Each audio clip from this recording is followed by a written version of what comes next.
I have a 2007 Mini R56 Cooper here. No crank, no start. Well, it cranks like this.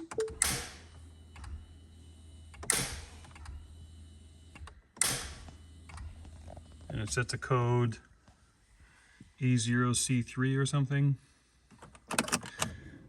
I narrowed the problem down to the CAS module.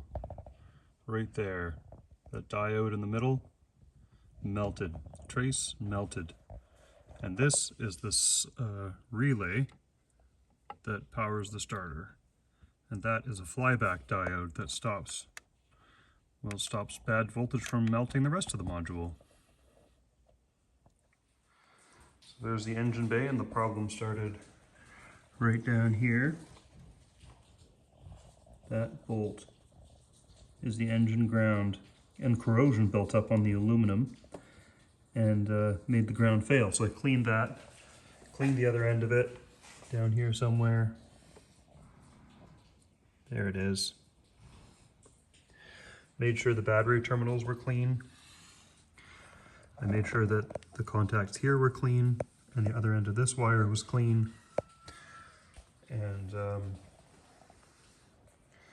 well, then it still wouldn't start. No one after the CAS. Lucky for me, a guy on the internet had this problem before me. This one's from BMW, but it says the original is an EGF1D, device code ED43. I replaced with a stronger Vishay S1J.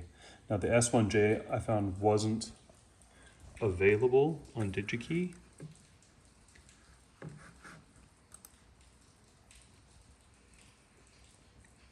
Zero in stock, so I went with the old one. And I just went to Digikey and I typed in EGF1D and I've ordered that.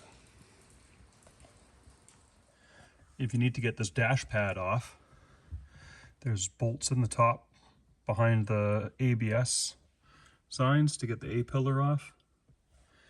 And then you have to open this compartment and then pull off a plastic tab on either side. Open your doors and pull off the covers for these on each side.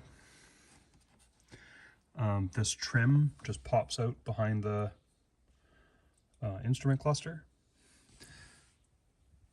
And most of the bolts are T20, except for the ones back here that hold the airbag in, and those are T30.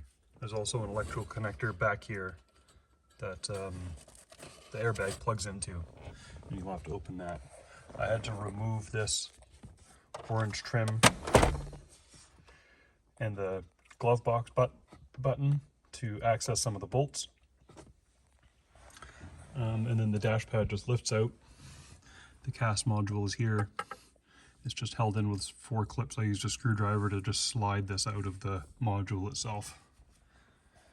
I make it sound easy, but it's a bit of work.